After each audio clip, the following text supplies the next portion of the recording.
Bonjour, bonjour, voilà, j'espère que tu te portes bien. Voilà, j'aimerais d'abord te poser juste une petite question. Est-ce qu'un jour, dans l'un de tes rêves, tu t'es vu complètement nu? Complètement nu, comme on a l'habitude de dire, un ver de terre. Alors, si un jour tu as fait ce rêve et que tu t'es vu nu, je te conseille donc à poursuivre l'écoute de cette vidéo jusqu'à la fin parce que nous allons passer à une phase d'interprétation, mais d'une manière biblique des choses. Alors, que représente donc la nudité?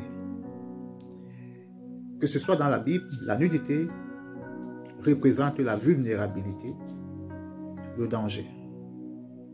La nudité voudrait dire également que tu cours un grand risque, que tu es exposé.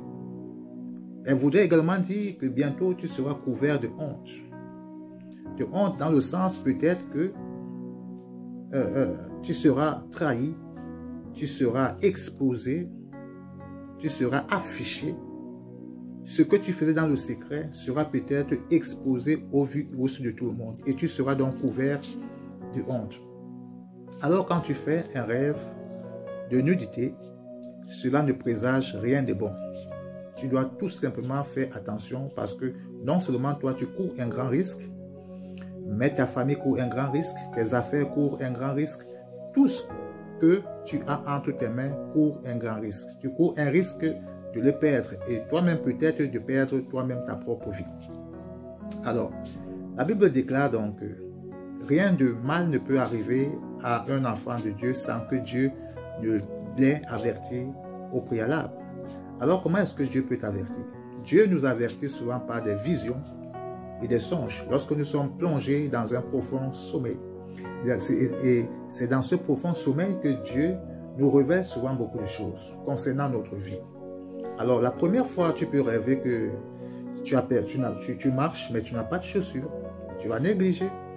La deuxième fois, tu vas rêver que tu n'as pas de chemise. Ce sont des avertissements, en quelque sorte des feux orange, des feux jaunes.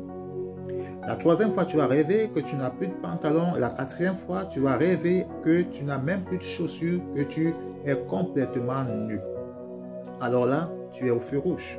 Tu dois faire attention.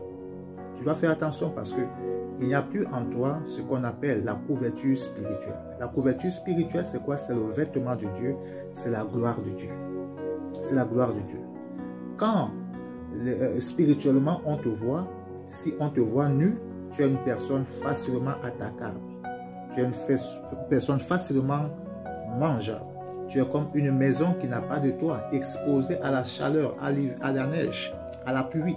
Tu es comme une maison qui manque de serrure, de protection, de clés, où tous les bandits peuvent entrer et te faire du mal comme ils veulent et quand ils veulent. Alors si tu rêves que tu es complètement nu, cela voudrait dire que tu es vraiment en danger. Et tu dois faire attention. Tu dois faire attention parce que non seulement toi tu es en danger, mais ta famille également est en danger. Par exemple, Ézéchiel chapitre 23 verset 10 nous dit, ils ont découvert sa nudité, ils ont pris ses fils et ses filles, ils l'ont fait périr elle-même avec l'épée. Alors toi, l'homme de famille, chef de famille, mère de famille, si tu rêves que tu es nu, sache que tes enfants sont également en danger. Ils ne sont pas en sécurité. Alors, qu'est-ce qui peut provoquer donc cette insécurité? Qu'est-ce qui peut provoquer cette nudité d'un homme ou bien d'une femme ou bien d'un jeune dans un rêve? C'est quoi? C'est d'abord le péché. Parce que Lamentation chapitre 1 verset 8 dit « Jérusalem a multiplié ses péchés, c'est pourquoi elle est un objet d'aversion. Tous ceux qui l'honoraient la méprisent en voyant sa nudité. » En voyant ta nudité, c'est un signe que tu vis dans une vie de compromission. Tu vis dans des vices. Ces vices peuvent être la masturbation, la pornographie. Ces vices peuvent être une vie sexuelle déréglée, sortie avec tout le monde, n'importe comment et n'importe quand. Donc, cette vie fait en sorte que tu sois dépouillé complètement du manteau de la gloire de Dieu. Car la gloire de Dieu, c'est le vêtement. La gloire de Dieu couvre ta honte. La gloire de Dieu, c'est la protection. La gloire de Dieu, c'est la sécurité. La gloire de Dieu, c'est la santé. Et la santé, la sécurité, c'est quoi? c'est tout simplement une vie de pureté, une vie de sainteté, une vie de crainte de l'Éternel qui peut te sécuriser. Alors, j'aimerais tout simplement t'encourager en te disant, spirituellement, si tu es une personne vulnérable, tu es une personne qui court un grand danger. Alors, j'aimerais donc te dire ce matin,